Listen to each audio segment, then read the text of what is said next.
Hello, everyone, and welcome to another episode of Let's Argue, where I hop online, I accept your hot takes, unpopular opinions, and tough questions. I respond to the best ones, and then I go from there. You know what it is. You know what we do. Let's go! Frank Ocean is overrated. He's not bad, but the cult of personality around him make people treat him like a god, and his music isn't good enough to back that up. This almost is referring more to how people revere him as a social messiah rather than as an artist. I mean, I guess I agree. I don't think Frank Ocean is the greatest songwriter of the past 20 years, or certainly not the greatest vocalist of the past 20 years.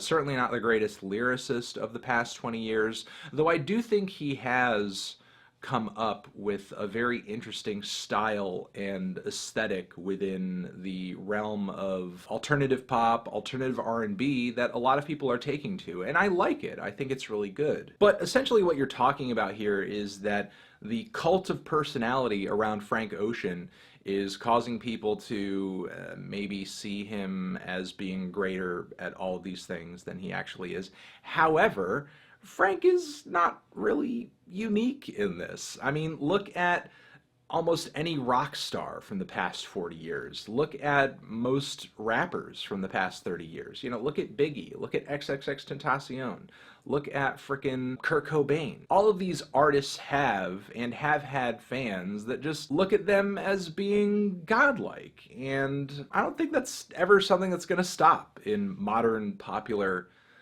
music. I mean, look at Beyonce. Her fans literally look at her as if she is like a queen, like she's royalty. Really, it's just kind of a thing that I think happens when you have a cult of fans who are obsessed with what you do, and it just means the world to them, you know? Whatever it is you're doing, it just means the world to them. And if what you do holds that much importance to a group of people, you're gonna have fans who overrate it a little bit, are a little overexcited about it. It's fandom. People who say guitar-based music is dying are wrong. One of the main elements in this huge wave of emo/alt-rap movement is heavy guitar-based beats. Just cause it's not a band doesn't mean that guitar isn't still a main focus. I would agree that it's pretty short-sighted for music fans out there to just kind of look at the guitar as a tool in its entirety and say, that's totally irrelevant, that's phased out, that has no place in modern music, it's gone, it's done with, whatever. When in fact, as you point out here,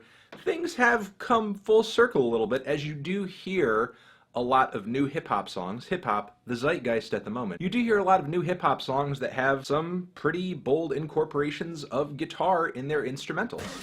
But what I think some rock fans and guitarists are coming to terms with, we are still living in an age where the guitar is at a diminished capacity. And I think that has kind of normalized the instrumental plane a little bit. Because before, I think the guitar was maybe slightly overrated, and guitarists were looked at as if they were like the gods, the heroes of modern music, when nowadays I feel like people who are producers are kind of looked at with the same admiration that guitarists used to be. Like, whoa, that guy's an excellent producer. He pulls together great compositions and sounds that I really like. Somebody who's really fantastic at drumming together these beats, conjuring them on a computer or on an app or something like that.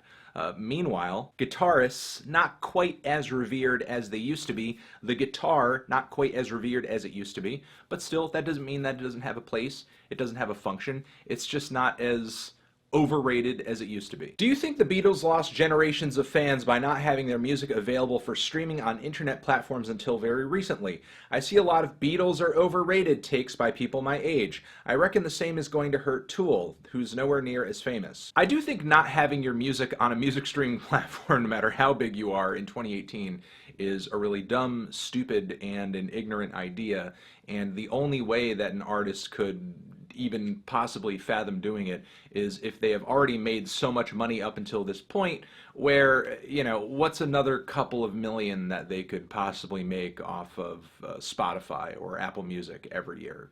That being said, though, I'm not really sure if Beatles albums being on streaming platforms earlier would have made much of a difference in terms of the cultural shift that you're talking about here, because each generation rejects the older generation's music to a degree, saying it's old, it's irrelevant, it doesn't matter, it's not cutting edge. So this Beatles hate that you're talking about, I think was inevitable to at least some degree, whether or not the band's records were on Spotify or not. Plus, in the window of time that we're talking about where the Beatles didn't have their albums on music streaming platforms, I'm not sure if even for them it would have been the right or the best move financially at the time, because sure, while the band's albums might not have been up on Spotify, they were still a pretty gigantic and omnipresent force in the larger music conversation, to where you couldn't just ignore them. People knew of their existence, and I'm not sure if having their albums up on Spotify would have increased that. Not a hot take, but Anthony, can you hit that dab on camera? The Rolling Stones are very overrated. I think the Stones are maybe a slight tad possibly overrated. I think some people tend to overrate what exactly made the Stones fantastic, and view almost everything that they ever put out as almost like godlike. And I think the fact that the Beatles are so beloved, there's almost like this need for fans of the band to puff them up in their accomplishments, because they either want them to be the better band or the band that had the larger cultural impact, when in the grander scheme of things, I'm not really entirely sure if that's the case. I mean, look, I think records like Between the Buttons, Sticky Fingers, Let It Bleed, Out of Our Heads are pretty fantastic. I like the band's adherence to blues rock and traditional American rock music, which is really what I think made them special as a British invasion band. And they had particularly good songwriting. Frickin' Ruby Tuesday, the Rolling Stones had some incredible songwriting in their canon. However, there are some albums and songs in their discography where it does kind of sound like a handful of English guys embarking on like a really weak, watered down blues jam that's not that interesting. So occasionally, yeah, I do think some people overlook some of the more redundant and uninspired aspects of the Rolling Stones music, just because their high points are so high, they're so great, and they're so fantastic. I really liked this next tweet about mumble rappers. However, I'm not going to be responding to it. I'm actually going to pass this one over to my other dude on the YouTube platform, Blackie Speaks, who also does a lot of music commentary on the channel. We will link his channel down below in the description box where you can check it out. And here's his response, but bam! Now, mumble rapper is just used as an insult to any rapper someone doesn't like nowadays. Like people really out here calling Ski Mask, Migos, Travis Scott, etc. mumble rappers like they sound like Lil Xan. I'm gonna have to give my mans a couple points here for being a mind reader, because this is exactly how I feel about this topic. Mumble rap was initially and originally birthed on the idea that you literally couldn't understand what some of these rappers were saying. And now we've gotten to a place where mumble rap pretty much just means he's not saying anything of substance in his records, so therefore he's a mumble rapper. And even someone like 6ix9ine is a victim of those comments, which is just crazy to me. This goes to show that nothing is really set in stone, and as time goes on, the definition of terms we use to describe hip-hop and rap in different ways might completely shift. So yeah, I do agree with you on this. Mumble rap is definitely used more as an insult nowadays. When the next Sleater Kinney album finally drops, you won't review it because your more recent reviews are of big/popular genre artists. I mean, I review genres and artists all the time that don't necessarily net me even more than like 100,000 views on a video.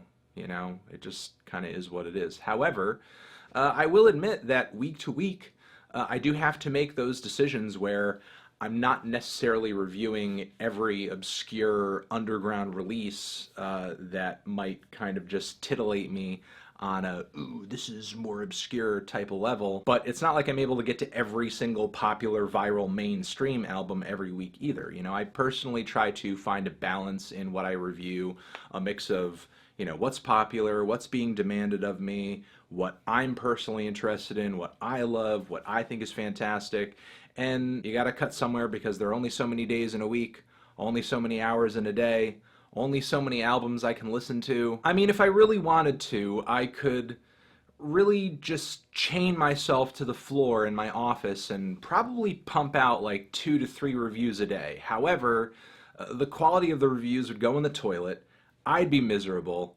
I'd want to die within a couple of months. And this isn't to specifically say that I would not review the new Sleater-Kinney record. I mean, personally, it really has more to do with whether or not I'm getting a lot of requests for it, and if I think the album is particularly good. I mean, whether or not I get 10 requests or 10,000 requests, if I think the record is amazing, I'm gonna review it regardless. Uncle Adams deserves the hate he's getting. I obviously cannot come out here and say that Uncle Adams shouldn't be critiqued or that you can't make fun of Uncle Adams. I have partaken in that, and for me to say that other people shouldn't would be hypocritical of me. Nobody certainly is above critique, especially people who are literally putting themselves out there for their work, their ideas, their art to be consumed by others. Because you can't just make something and put it out into the world and only expect to hear responses to it when they're responses that you like or make you feel good. But nobody deserves to be attacked or harassed or be made to feel like they're an awful person or that they don't deserve to be happy just because they're making some music or whatever that you don't like, or they're going about it in a way that you see as kind of goofy. The most important thing a critic does is build a consistent voice among many reviews, and that's nearly impossible among niche genres when you review them so infrequently. You should just stick to the genres you know the best. They're the only time you seem insightful or worthwhile. If I followed your advice here, I wouldn't be sitting on a channel with 1.6 million subscribers and have the largest following of any music critic out there walking the planet today. So just based on that alone, this is dumb advice. What else makes this dumb advice is that you're completely assuming my whole thought process going into particular reviews. I mean, when I cover something that is maybe a little outside of my wheelhouse, or maybe it's a genre or a niche that I'm a bit unfamiliar with, it's usually either because it's being demanded of me so highly that I cover it, and at the end of the day, I'm here to serve my audience. I'm not here to worry about whether or not people within a community or a niche genre think I'm really fucking knowledgeable or anything like that. That's not really my worry. I'm not really concerned about that, because it's not my goal to win over the most expert hardcore listeners within a niche or a subculture of music. Obviously, people who are in that position wouldn't necessarily need my views on some major album in that scene, because they're probably aware of that record already and they probably have their own opinion on it. They would most likely only watch my stuff if maybe they were looking for an outsider perspective or something like that. So I might cover something I'm a little unfamiliar with if it's being demanded of me, and I might also cover something I'm unfamiliar with if I think it's really fantastic. And I don't really see a reason to avoid an album in that instance, especially in that instance. You're telling me that because I might not be well versed in a particularly obscure style of music, that I should avoid talking about that genre entirely, even if I find an album in that genre that I think is really great, despite the fact that it's my job. I owe it to my audience to turn them on to stuff that I think is particularly great. So again, that also kind of makes your advice here null, void, dumb, pointless. I mean, if I can't do that, then what exactly is my job here? To come on and just basically give an opinion of whatever the most mainstream album at the moment is? I mean, sure, I do like commenting on some of the most popular albums of the day, but if I'm not spending any time curating and finding out about artists and genres that I'm not particularly familiar with and sort of exposing people to those things, then this is just basically me jerking off over whatever bullshit is mainstream, you know, for day after day after day after day. I'm going to leave it at that. You guys are the best. Thank you for watching this new edition of Let's Argue. I will catch you in the next one. Here is another next to my head, and that and the button to subscribe to the channel. Hit the bell as well. Anthony Fantano, argue, argue, argue, forever.